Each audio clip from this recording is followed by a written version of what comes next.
सुबह का, प्रभात का अलग महत्व है। सुबह बासी में उठ करके अगर ये नंबर लिखकर इस चीज को चखा जाए तो कहते हैं दुनिया में कोई ऐसा है ही नहीं जो आपसे रूठा रह सके, जो आपसे दूर रह सके। दुनिया में कोई भी ऐसा नहीं है, कोई पत्थर दिल व्यक्ति भी तुम्हारे बगैर अलग रहने की सोच भी नहीं सकता। क्या चीज चखनी है सुबह बासी में, वो आगे बता रहा हूं। With astrology. नमस्कार, मैं हूं आचार्य सतीश अवस्थी। आपका बहुत स्वागत करता हूं लव विद एस्ट्रोलॉजी में। लव विद एस्ट्रोलॉजी में आपके अपने जीवन में प्यार भरा जाता है। लव विद एस्ट्रोलॉजी में हर हाल में आपको जिताया जाता है। लव विद एस्ट्रोलॉजी में शादी के पहले, शादी के बाद की हर समस्या का समाधान किया जाता है। लव विद एस्ट्रोलॉजी वो व्यवस्था है जहां पिछले 20-21 सालों से लगातार लोगों की मदद की जा रही है। हमारे यहाँ 26 लाख लोगों का काम हम लोग पहले कर चुके हैं ऑलरेडी। 96% सक्सेस रेट, और ये सब निरंतर जारी है। क्यों? क्योंकि यहाँ गीता, वेद, पुराण, शास्त्र, उपनिषद, बड़े बड़े ग्रंथों पर रिसर्च हो रहा है और वो रिसर्च सीधा हम आपको बताते हैं। उस रिसर्च में आपके लिए साधारण, सरल, सहज उपाय साझा करते हैं।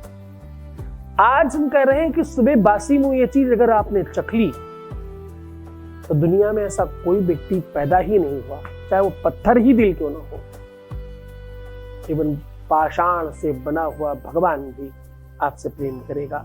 ऐसी मान्यता है, ऐसी धरोहर है इस धरा पर।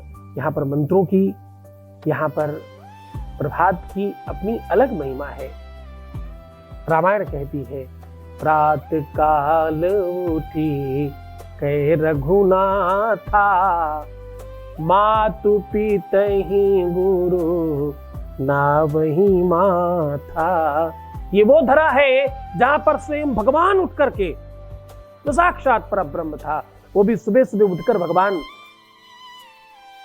माता, पिता, गुरुओं को प्रणाम करते थे। कब? सुबह सुबह उठ के। भोर की पूजा का, भोर की एनर्जी का, सुबह की व्यवस्था का, सुबह की ताकत का कोई दूसरा सानी नहीं है। दुनिया में जितने भी लोग हैं वो कभी कुछ कर पाए न कर पाए, सुबह उठकर एक बार भगवान का नाम तो जरूर लेते हैं।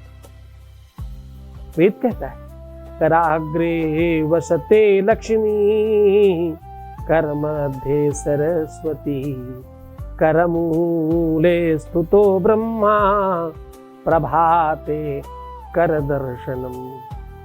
प्रभात देकर दर्शनम। सुबह सुबह अगर कोई अपने हाथों का दर्शन करता है तो लक्ष्मी, सरस्वती, ब्रह्मा, विष्णु, महेश सबके दर्शन का लाभ मिलता है। ये शाम को नहीं होता, ये भोर में होता है। पांचों के पांचों कालों में जो महिमा, जो ताकत, जो व्यवस्था सुबह की है वो कभी की नहीं, ये बिल्कुल निश्चित है। प्रातः स्मरामि भज बिंदु सरोदुहास्याम, गृहीत कालम तनशाचरम च। साहब, ये वो अद्भुत व्यवस्था है, ये अद्भुत साधन है। प्रभात में, सुबह में भगवान साक्षात भास्कर अपनी नवीन ऊर्जा को लेकर के प्रकट होते हैं। ये वही काल है जिस काल में चंद्रमा और सूर्य का मिलन होता है। ये वही काल है जहां से अंधेरा मिटता है, प्रभात जगता है। अंधेरा संकटों का प्रतीक है, प्रभात खुशियों का प्रतीक है। रातिर्गमिष्यति भविष्यति सुप्रभातम। वेद कह रहा है, मैं नहीं जानता ये सब। रातिर्गमिष्यति भविष्यति सुप्रभातम। क्या क्या होता उस समय? भाश्वान देस्यति हस्यति पंकजश्री। जैसे ही भुवन भास्कर आते हैं, पूरी की पूरी धरा पर छटा फैल जाती है, पुष्प मुस्कुराने लगते हैं, कलियां खिलने लग जाती हैं, पूरी की पूरी प्रकृति में मानो किसी ने रंग फेर दिया। अब जरा ध्यान से समझना। आंखों की रोशनी में तुम अंधेरे में कुछ नहीं देख पाते। आंखें वही हैं, रोशनी वही है, पर अंधेरे में कुछ नहीं दिखता। पर जैसे ही भुवन भास्कर आते हैं सब दिखाई पड़ने लगता है। यार रात में ना मुझे दिखता नहीं है सही से, रात हो गई इसलिए सही से समझ नहीं आएगा, चलो दिन में चलेंगे फला चीज देखने। क्यों? क्योंकि सुप्रभात होगा, प्रकाश होगा। प्रकाश और अंधकार ये सुख और दुख के पर्यायक हैं। दिन और रात सुख और दुख के पर्यायक हैं। लोग कहते हैं संकटों का अंधेरा छटेगा, दुखों के बादल काले घने अंधेरे के तरीके से छटकर बाहर हो। ऐसी कितनी कहावतें आपने सुनी होंगी। अब देखिए, अगर आप चाहते हो कि आपके जीवन में प्रभात आए, अगर आप चाहते हो कि आपके जीवन में भी प्रभात हो, सुप्रभात हो, आपके जीवन में भी भोर आए, आपके जीवन में भी सुबेरा हो, आपके जीवन में चैतन्यता आए, आपके जीवन में बढ़िया रोशनी दिखाई पड़े चारों तरफ से, तो आपको क्या करना होगा? आपको अपने जीवन में एक भुवन भास्कर जैसा गुरु चाहिए, जो अपने ज्ञान के प्रकाश से आपको प्रकाशित कर दे। फिर आपके जीवन में दुख कभी नहीं आएंगे। जीवन में वही व्यक्ति सुखी हो सकता है जिसके जीवन में ज्ञान रूपी भुवन भास्कर भगवान गुरुदेव की कृपा से आते हैं। उसके बाद कोई तकलीफ नहीं रहेगी। गुरुमंत्र लेने का सबसे बढ़िया तरीका, सबसे बढ़िया टाइम सवेरे का है। पहले अच्छे हस्तरेखा के जो जानकार थे वो सुबह सुबह अर्ली मॉर्निंग हाथ देखा करते थे। मैं अपना हाथ रोज अर्ली मॉर्निंग ही देखता हूं सबसे पहले, बाकी दुनिया का बाद में देखता हूं, क्योंकि यही वो काल है, यही वो समय है जिस समय सब पता चलता है, जिस समय देखने वाले और दिखाने वाले के दोनों की एनर्जी एक जैसी खड़ी होती है। दास रघुनाथ का नंद सुत का सखा, एक कृष्ण और एक राम, एक सूर्य वंश में एक चंद्र वंश में, जरा समझने की कोशिश करना। दास रघुनाथ का नंद सुत का सखा, कुछ इधर भी रहा कुछ उधर भी रहा, खूब ली है प्रसादी अवध राज की, खूब जूठन छकी यार ब्रजराज की, बिंदु दोनों तरफ ले रहा है मजा, कुछ इधर भी रहा कुछ उधर भी रहा। भगवान कृष्ण का जन्म जब हो रहा था तो बड़ा मंथन किया गया, बोले 12 बजे करिए ताकि दिन वाला कार्यक्रम खत्म हो जाए, प्रभात की ओर चल रहे हैं। अंधेरा 12 बजे तक मानते हैं, फिर 12 बजे के बाद प्रकाश की ओर चलने वाली गाड़ी का नाम है, प्रकाश की ओर जा रही है, उजाले की ओर बढ़ रही है। आधी रात बोलते हैं 12 बजे को, आधा खत्म, बढ़ चले हम प्रकाश की ओर। वोटिंग कराई जाए, आधे लोगों से ज्यादा जिसकी तरफ होंगे वो जीत जाएगा।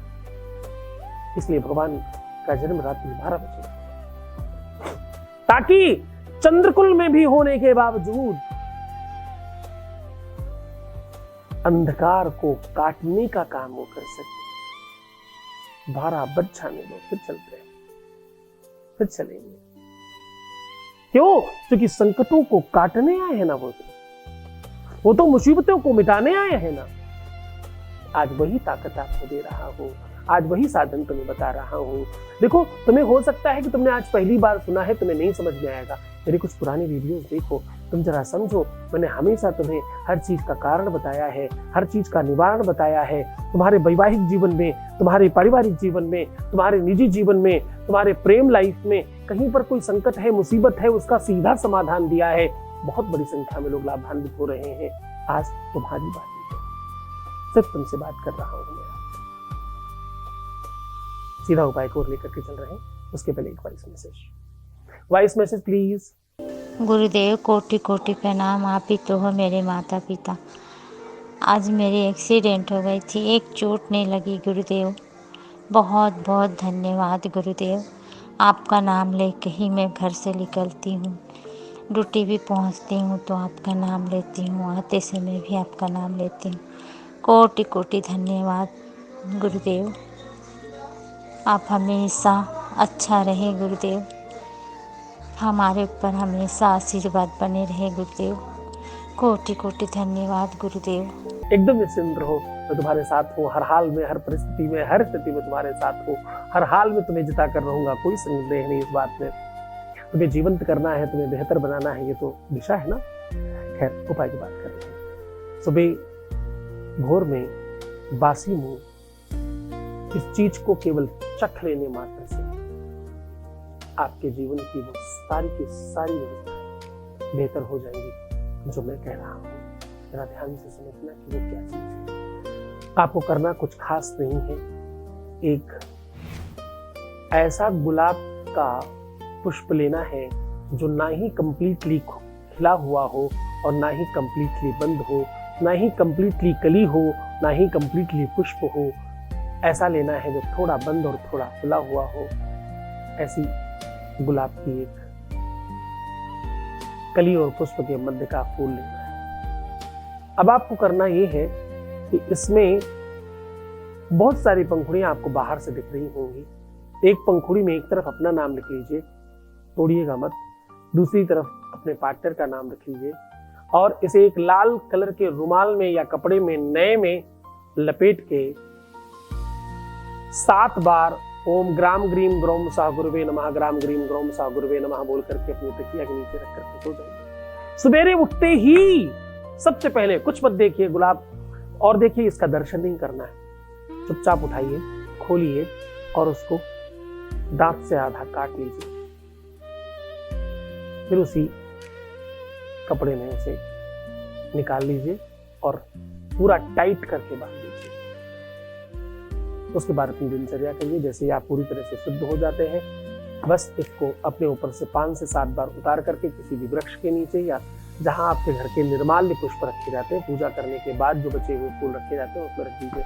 ऐसा करने से आपका प्यार, परिवार, संसार, विवाह सब बचाया जा सकता है। हर हाल में तुम्हारी चीजें तुम्हारे पक्ष में होंगी। करके देखिए, बड़े मन से, श्रद्धा और विश्वास से करना। इसमें खास बात है कि ये उपाय तुम किसी भी दिन कर सकते हैं। जब परेशान हो तब कर लो। बस खुश रहना, अच्छे से सोचने की कोशिश करना। मैं फिर एक बार रिपीट कर रहा हूँ कि ये उपाय अकेले काम नहीं करता। 30% उपाय और 70% गुरु की कृपा और करुणा और उसका आदेश काम करता है, उसकी तपस्या काम करती है। तो आपके पास गुरु आदेश होना बहुत आवश्यक है। बहुत मन से, बहुत श्रद्धा और बहुत विश्वास के साथ करना, तुम जीत जाओगे इस बार। तुम्हारी जीत तुम्हारे हाथों में है। तुम्हारी जीत, तुम्हारा श्रेष्ठता, तुम्हारी मूल्यता, तुम्हारी कीमत सब तुम्हारे हाथ है। बेहतर करने की कोशिश करो, मुस्कुराओ, सुंदर बनो। हर आधे घंटे में प्रणाम करके पानी पीना। अपना बहुत ख्याल रखना। रोना मत, परेशान मत होना, उल्टा सीधा मत सोचना, नेगेटिव नहीं सोचना। तुम खुद का ध्यान रखो ना, तो तुम्हारा भी रख रहा हूँ। तुम्हारा, तुम्हारे प्यार का, परिवार का, व्यापार का, सबका ध्यान रख रहा हूँ।